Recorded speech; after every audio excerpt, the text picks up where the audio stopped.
Outside of the hideaway is crazy. In the bedroom where everybody else sleeps is crazy. Hey y'all, it's Nay. Welcome back to my little corner of YouTube. This video will contain spoilers for Love Island USA Season 5, Episodes 1 through 25. So if you haven't seen them yet and you don't want spoilers, save this video and come back after you do. In Episode 23, Johnnie and Leo get it in. In Episode 24, of course, we have some more unseen bits. And in Episode 25, the recoupling has some definite shockers. First things first, these producers might be the messiest producers in reality TV history as far as editing goes. That poorly edited video that they sent to Casa Amor is just, oh my god. I'm about to slightly defend Keenan, so hear me out. Granted, we know that Keenan has been shady repeatedly, so he deserved that fallout. But that video that they sent to Casa Amor was incredibly misleading because while he did sleep in the bed with Najah, he had been avoiding being too bad. He put pillows in between them and he kept telling her that he didn't want to go there even though the temptation clearly was there. But he's still not completely innocent, so I'm torn. One of the main reasons that KK decided to cut him off was because that video was edited so poorly. So it really kind of wasn't fair to him or to their relationship. But we'll see how things play out moving forward. Same for the case with Marco and OG Hannah. That video particularly felt wrong for them because Marco was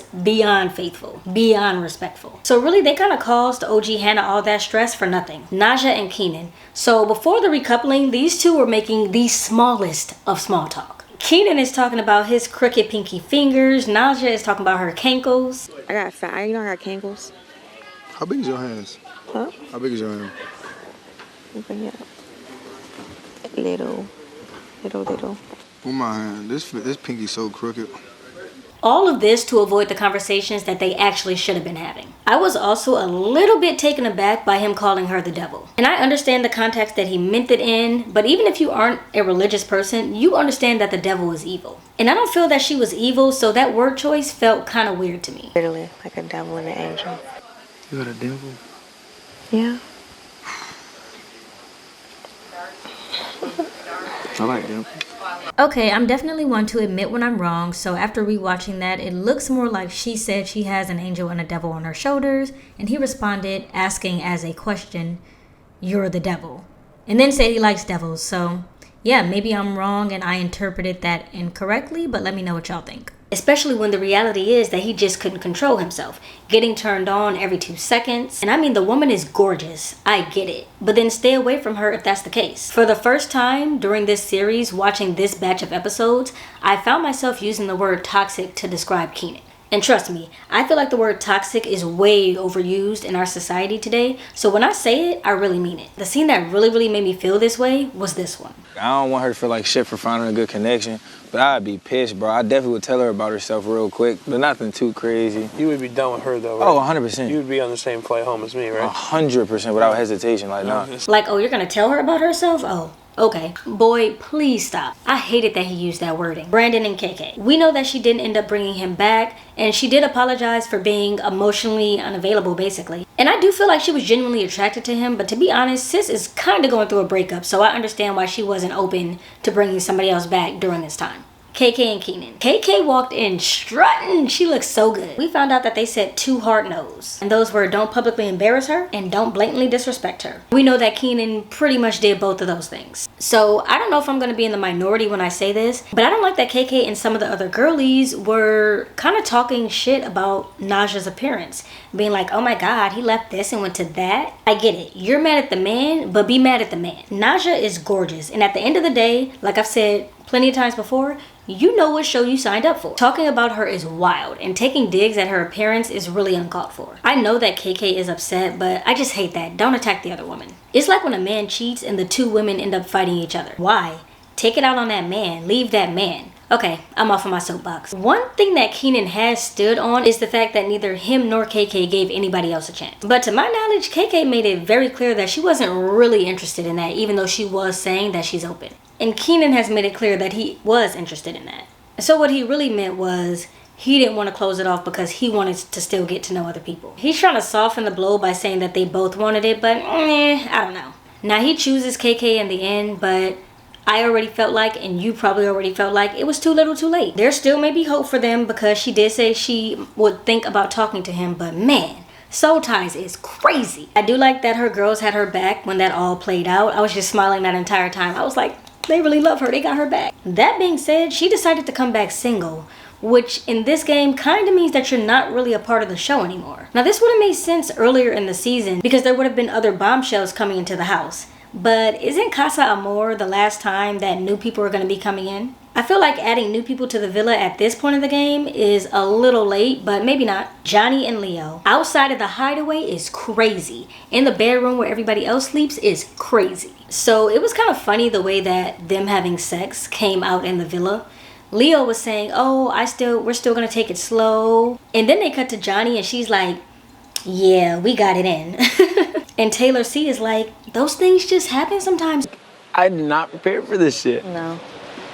You never can prepare for it. It just happens. And Leo, in true fuckboy fashion, didn't even know if he was going to take her back after that happened. You know what we didn't need to see though? We didn't need to see them getting it in the bed during the unseen bits. They really do record everything. He hit Johnnie with the, we can't be friends, but we can't be strangers either. Boy, what the hell are you talking about? He keeps saying that they have an amazing connection, and I'm inclined to believe him because of course we don't see everything, and he did end up choosing her during the recoupling, so yeah, I don't know, maybe he's right about that. Kassy and Leo. So this was really one of the main decisions that we all were waiting to see. I think that I was shocked that Kassy brought back Mattia, but I wasn't at all shocked about Leo picking Johnnie. That moment when Kassy said she knew right away because Johnnie was brunette. I literally kept saying, if it's the brunette, I know that he fucked her, so. Oh, shit. That's disgusting. I thought I knew you, but I don't know you. Leo should have just remained quiet when asked to comment on him having sex with Johnnie. That was a time to plead the fifth, and he should have pleaded that shit. Because of course the girls had opinions, and Laura, when they found out that it did not happen in the hideaway. So y'all was in the hideaway, or? No. Oh, in the room. Wow, it's a real deep experience.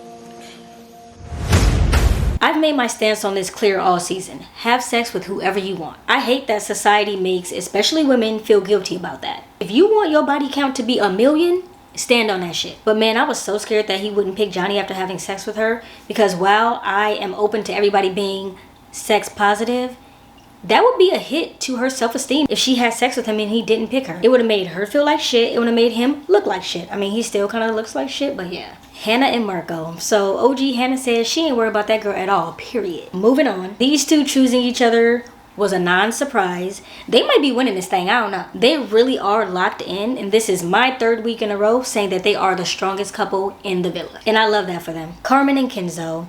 So we said goodbye to Rob. Again, no one is surprised because they already know each other, allegedly. Now, Carmen is the one who broke the silence on the fact that Casa Amor received that video. And Keenan's salty ass was just sitting there like, how come we didn't get a video? We didn't get a video. We didn't get shit. Because he knew he was in that video. That's why he was acting like that. And Kenzo and Marco were becoming delirious. So yeah, I'm glad that the recoupling happened when it did. Think of his eye right here. You see it, right? Hell no, bro. You don't see it? I've seen a lot of dogs in my life, and that had fucking, like, it wasn't even close. I don't know. I don't see shit, bro. I think you're going crazy without Hannah in here. Clearly. Zay and Destiny. I don't know why they were going in the hideaway, but okay. It just felt really random, and then she fell asleep, so a waste of time. Destiny is playing in America's face at this point. I feel like they edited that scene where she came back from the hideaway terribly. Destiny was like, I fell asleep on him, y'all, and the girls were like, oh my god, that's exactly what you wanted. We know that's not how that conversation went. I fell asleep on him, y'all. I ain't gonna lie. I said, look, I'm sorry. I'm sorry, baby. When I need to sleep, I need to sleep. Beautiful. How sweet. It's exactly what you wanted. I love that. I'm glad. She, of course, came back with him during the recoupling and said that she didn't even remember being with Jonah. I'm just gonna say again, the way that she continues to bring up these exes who she was previously coupled with, just let me know that she's still salty about it. Girl, move on. I also feel like she keeps giving Zay these pet names, and I don't really think he's into it. Come on, poop. Now, my boy over at Daily Deo said that he doesn't think Zay is into Destiny, and I'm inclined to believe him. At first, I was like, no, they're cute together. Now I'm like, he ain't really fucking with her. He just here because he want to be on the show. Hannah and Mike. This recoupling feels calculated. I feel like it's just to keep both of them on the show. I don't know. She was pulling Mike, and although he had been previously chatting it up with Deja, he still invited her to his bed, so I didn't really get that. I know that I have said this in the past and stood by this in the past. This show does move quickly, and I guess that's just what's happening here. But again, you have to move with decorum, and they don't have decorum. It just kind of felt shady the way that it played out. And Deja is gorgeous, so I hated that for her. Like Deja said, What's the point of sharing the bed? If you wanted to get to know her, you can chat. What was the point of the whole bed situation? And now we know that Marco's ex is officially staying in the house, which also feels kind of like a strategic move. Taylor S. and Bergie. The Berkster said he is tired. He is tired of being single. So of course he chooses Taylor S. Now, Taylor S. might be the one to give Berg that swag that I have been repeatedly saying that he needs. She trying to put my boy up on game. She said, touch my leg or something. Damn, Bergie. They went into the hideaway and Bergie was like, look, I don't have game and that's why I'm struggling with the ladies. Taylor C and Jonah. They seem to really like each other, but to be completely honest, I'm really indifferent on their relationship, so... Kyle and Imani. As it stands right now, these two are my favorite looking couple. I love the way that they look together. They just, ooh, dripping in chocolate. They just feel like they look good together.